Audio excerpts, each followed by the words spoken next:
بسم اللہ الرحمن الرحیم۔ الیکشن کمیشن کی طرف سے 30 اپریل کو پنجاب میں انتخابات کا اعلان کیا گیا ہے۔ الیکشن کمیشن نے یہ کسی پر احسان نہیں کیا، بلکہ الیکشن کمیشن نے یہ اعلان کر کے اپنی جان بچائی ہے، پھانسی کے پھندے سے خود کو بچایا ہے۔ کیونکہ اگر الیکشن کمیشن کی طرف سے اب بھی لیت و لال سے کام لیا جاتا، جواب دیا جاتا، انکار کیا جاتا تو سیدھا آرٹیکل 6 لگنا تھا۔ صدر صاحب کو الیکشن کمیشن کی طرف سے سپریم کورٹ کے فیصلے کے بعد لکھا گیا تھا کہ جناب صدر صاحب، یہ وہی الیکشن کمیشن ہے جس نے صدر کے پاس جانے سے پہلے انکار کر دیا تھا۔ اب یہ لکھ رہے ہیں کہ جناب عالی، آپ انتخابات کا 30 اپریل اور 7 مئی کے درمیان کسی بھی تاریخ کو اعلان کر دیں، کوئی بھی تاریخ دے دیں۔ بہتر ہوگا کہ اتوار کا دن ہو۔ تو صدر صاحب نے ایک دن بھی اس میں ڈیلے نہیں کیا اور فوری طور پر انہوں نے 30 اپریل اتوار کا دن دے دیا۔ اب پنجاب میں انتخابات 30 اپریل کو ہوں گے، جبکہ KPK میں ابھی تک گورنر نے اس کا فیصلہ نہیں کیا۔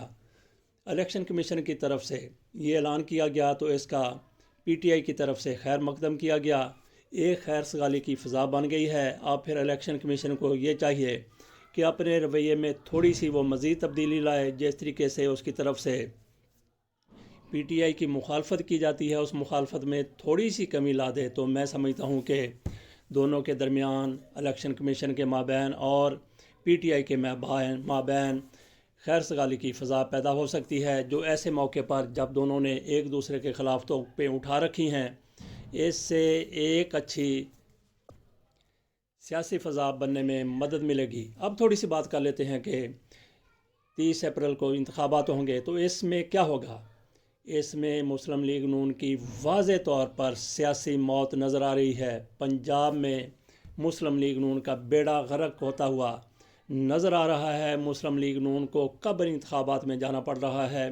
مسلم لیگ نون کو رمضان کے فوری بعد انتخابات میں جانا پڑے گا۔ آج مہنگائی کی جو شرح ہے، جس طریقے سے پیٹرول کی قیمتیں بڑھ رہی ہیں، جس طریقے سے بجلی کی قیمتیں بڑھائی گئی ہیں، اور مہنگائی کا جو طوفان اٹھا ہے، رمضان المبارک میں جیسے بھی حالات ہوں، پاکستان میں ذخیرہ اندوز سامنے آ جاتے ہیں، انتہائی زیادہ قیمتیں بڑھا دی جاتی ہیں۔ یہ سارا کا سارا امپورٹڈ حکومت کے کھاتے میں جائے گا، اور جب پھر انتخابات ہوں گے تو لوگ PTI کی حمایت میں کم نکلیں گے، لیکن اپنے دکھوں کی وجہ سے، مہنگائی کی وجہ سے ان کے خلاف اسی طریقے سے ووٹ دیں گے جس طریقے سے حلقہ 193 جام پور میں، راجن پور میں انتخابات گزشتہ دنوں ہوئے ہیں۔ یہی کچھ آپ سمجھ لیں کہ دہرایا جائے گا 30 اپریل کو، بلکہ اس سے بدتر مسلم لیگ نون کو شکست ہوتی ہوئی نظر آ رہی ہے۔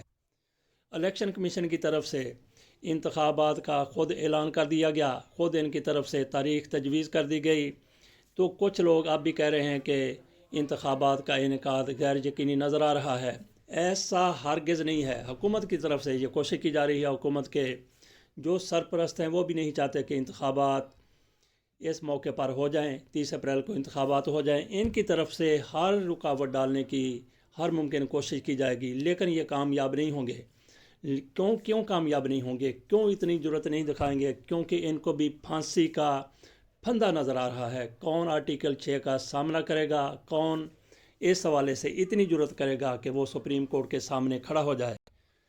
الیکشن کمیشن کی طرف سے پہلے انتخابات کا 3 وجوہات کی بنا پر انکار کیا جا رہا تھا۔ اس کی طرف سے کہا جا رہا تھا کہ حکومت کی طرف سے ہمیں پیسے نہیں دیے جا رہے، عدلیہ کی طرف سے افسر نہیں دیے جا رہے، اور ادارے کی طرف سے سیکورٹی نہیں دی جا رہی۔ اب عدلیہ کی طرف سے کہہ دیا گیا ہے کہ ہم RO دینے کے لیے تیار ہیں۔ عدالتی عملہ الیکشن کمیشن کو مل چکا ہے۔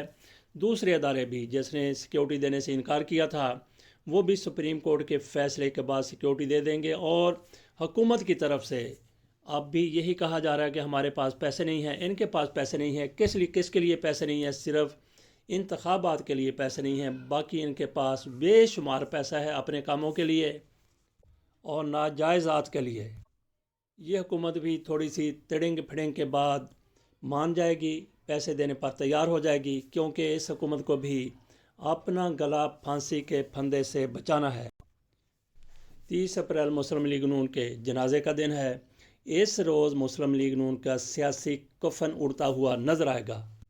مسلم لیگ نون کی طرف سے ایک عجیب و غریب درخواست الیکشن کمیشن کو دی گئی ہے۔ اس کی طرف سے کہا گیا ہے کہ انتخابی نشانات میں سے گائے کا نشان نکال دیا جائے، بکری کا نشان نکال دیا جائے، ریچھ کا نشان نکال دیا جائے، ہرنی کا نشان نکال دیا جائے، کیونکہ اس کی مشابہت شیر سے ملتی ہے۔ لوگ غلط فہمی میں شیر کی بجائے ان جانوروں کے نشان پر ٹھپا لگا دیتے ہیں، مہر لگا دیتے ہیں، تو ہمارا ووٹ ضائع ہو جاتا ہے یا دوسری طرف چلا جاتا ہے۔ خود کو شیر کہنے والی پارٹی گویا ایک بکری سے ڈر گئی، ایک ہرنی سے ڈر گئی، ایک گائے سے ڈر گئی، ایک ریچھ سے ڈر گئی۔ ویسے ان کی ساری خصلتیں بکری جیسی ہیں، ہرن جیسی ہیں اور ریچھ جیسی ہیں۔ ویسے تو گائے مقدس جانور ہے، لیکن ان کی کچھ خصلتیں گائے جیسی بھی ہیں۔ خصوصی طور پر ان کا جو لیڈر ہے، سب سے بڑا لیڈر ہے، اس کو کچھ لوگ اللہ میاں کی گائے بھی کہتے ہیں۔ تو ان کے لیے اگر کوئی دوسرے نشانات ایسے ہیں جن کی مشابہت شیر سے ہو جاتی ہے، تو پھر ان کو چاہیے کہ گائے کا نشان لے لیں۔ پاکستان میں کتے کو نجس جانور کہا جاتا ہے، لیکن کچھ ممالک ایسے ہیں کہ وہاں پہ کتے کو وفادار جانور سمجھا جاتا ہے، اور کتا کئی ممالک میں انتخابی نشان بھی ہے۔ تو ان کو پھر چاہیے مسلم لیگ نون کو یہ کتے کا نشان لے لیں۔ اس کے بعد ان کا یہ گلا شکوہ جاتا رہے گا کہ ہمارا جو انتخابی نشان ہے اس کی مشابہت کس سے ملتی ہے، کتے کی مشابہت کسی سے بھی نہیں ملتی۔ یہ ان کے لیے بہترین نشان رہے گا۔ پاکستان کی معیشت کا بیڑا غرق کرنے والے اسحاق ڈار کی طرف سے آج پھر عمران خان کا نام لے کر عمران خان پر تانا زنی کی گئی، اور وہ یہ بھی کہتے رہے کہ میرے پاس 5 سال کا پلانر موجود ہے۔ اسحاق ڈار سے پوچھنا چاہیے کہ اگر آپ کے پاس 5 سال کا پلانر موجود ہے تو آپ نے کس لیے رکھا ہوا ہے؟ کسی ایمرجنسی کے لیے رکھا ہوا ہے؟ یہاں پہ مجھے ایک واقعہ یاد آ جاتا ہے۔ ایک ادارے کا بڑا افسر، اس کو آپ پولیس کہہ لیں یا کوئی بھی ادارہ کہہ دیں، وہ جیپ میں سفر کر رہا تھا، راستے میں پیٹرول ختم ہو گیا، تو ڈرائیور نے کہا کہ جناب پیٹرول ختم ہو گیا ہے، پیٹرول پمپ جانے کے لیے ہمیں مزید 2-2.5 کلومیٹر کا سفر کرنا پڑے گا، تو کیا کریں؟ اس نے پھر افسر کو کہا کہ سر اس کے علاوہ کوئی چارہ نہیں ہے کہ آپ دھکا لگائیں یا میں دھکا لگاؤں، جیپ کو وہاں تک لے جائیں، گاڑی کو وہاں تک لے جائیں۔ تو دونوں باری باری جیپ کو دھکا لگاتے رہے، وہاں جا کے پیٹرول بھروایا۔ اچانک افسر کی نظر گاڑی میں پڑے ہوئے کین پر پڑی۔ اس نے پوچھا اس میں کیا ہے؟ تو ڈرائیور کی طرف سے کہا گیا کہ جناب اس میں پیٹرول ہے۔ تو افسر نے بڑی ناراضگی کا اظہار کیا اور کہا کہ مجھ سے اتنا دھکا لگوایا، خود بھی دھکا لگایا، تو پہلے کیوں نہیں بتایا تھا؟ اس نے کہا جناب مجھے پتا تھا کہ پیٹرول ہے، لیکن یہ ایمرجنسی کے لیے پڑا ہوا ہے۔ تو اسحاق ڈار کی طرف سے کیا وہ پلانر کسی ایمرجنسی کے لیے رکھا ہوا ہے؟ باقی کچھ لوگوں کی طرف سے، خصوصی طور پر پی ٹی آئی کی طرف سے یہ کہا جا رہا ہے کہ اسحاق ڈار نے معیشت کا بیڑا غرق کر دیا۔ اس میں کسی شک والی کوئی گنجائش نہیں ہے، لیکن ساتھ ہی اسحاق ڈار سے نہ صرف یہ بلکہ مفتاح اسماعیل بھی استعفے کا مطالبہ کر رہے ہیں، اور باقی پارٹیاں بھی ایسے ہی کہہ رہی ہیں۔ میرا خیال ہے کہ اسحاق ڈار سے استعفیٰ لینے کی ضرورت نہیں ہے، کیونکہ اسحاق ڈار جائے گا تو اس کا وہاں پہ وزیر خارجہ ابا بن کر آ جائے گا، اس سے بڑا ڈاکو آ جائے گا، جیسے مفتاح اسماعیل تھے اس سے بڑے اسحاق ڈار صاحب اس کے ابے ثابت ہوئے ہیں۔ اس لیے اسحاق ڈار نے پاکستان کی معیشت کے ساتھ جو کچھ کرنا تھا وہ اس نے کر دیا، جو بھی آئے گا اسی طریقے سے بیڑا غرق کرے گا۔ اسحاق ڈار سے استعفیٰ لینے کی ضرورت نہیں ہے، بلکہ پورے کے پورے امپورٹڈ ٹولے کو جوتے مار کر حکومت سے نکالنے، اقتدار سے باہر کرنے کی ضرورت ہے۔ یہ جرأت کون کرے گا؟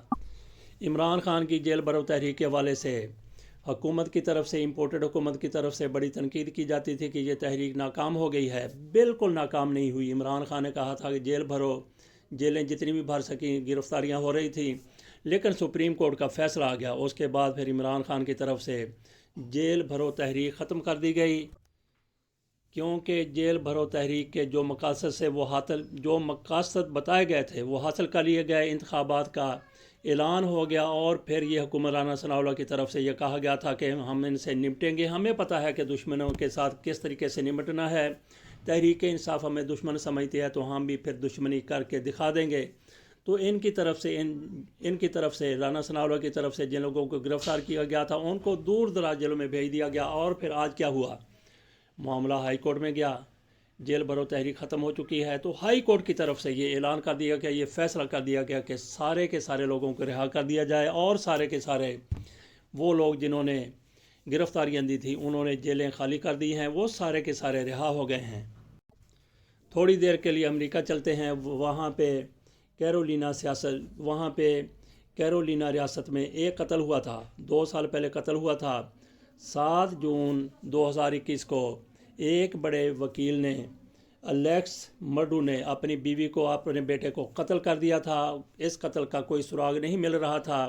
یہ شخص بہت بڑا وکیل ہے، اس کی طرف سے اپنی کمپنی کے ساتھ مسلسل فراڈ کیا جاتا رہا۔ جب اسے یہ پتہ چلا کہ اب میرے فراڈ کا پتہ چل جائے گا یا چل گیا تھا، تو اس نے اپنی بیوی اور بیٹے کو اس لیے قتل کر دیا کہ دنیا کی نظریں مجھ پر نہ جائیں۔ اور پھر کیا ہوا کہ تحقیق ہوتی رہی، تفتیش ہوتی رہی۔ 6 ہفتے پہلے یہ ثابت ہو گیا کہ اسی بندے نے قتل کیا تھا، اور پھر مقدمے کو مزید نہیں لٹکایا گیا۔ 6 ہفتے کے اندر اندر فیصلہ کر دیا گیا۔ اس شخص کو 30 سال قید کی سزا سنائی گئی ہے۔ امریکہ میں چونکہ قتل کا بدلہ قتل نہیں ہے، سزائے موت پر پابندی ہے، اس لیے یہ امریکی سزائے موت سے بچ گیا۔ لیکن امریکہ کا آپ انصاف دیکھ لیں کہ ان لوگوں نے کہاں سے یہ سارا کچھ اخذ کیا ہے۔ ہم سے، مسلمانوں سے یہ سارا کچھ ان کی طرف سے اخذ کیا گیا ہے۔ وہاں اس کو 6 ہفتے میں سزا سنا دی گئی ہے۔ اب اس کی باقی ساری کی ساری زندگی جیل میں گزرے گی۔ اس واقعے کو بتانے کا صرف اور صرف یہی ایک مقصد ہے کہ کس طریقے سے یہ معاشرے آگے چلے جاتے ہیں، کس طریقے سے وہاں پہ انصاف ہوتا ہے۔ ہمارے ہاں اندازہ کر لیں کہ کیسے انصاف ہوتا ہے۔ کئی سالوں تک، دہائیوں تک مقدمے چلتے ہیں، لیکن ان کے فیصلے سامنے نہیں آتے۔ ناظرین، اس کے ساتھ ہی اجازت دیجیے، اس دعا کے ساتھ کہ اللہ تعالیٰ پاکستان کے لیے بہت بہتر کرے۔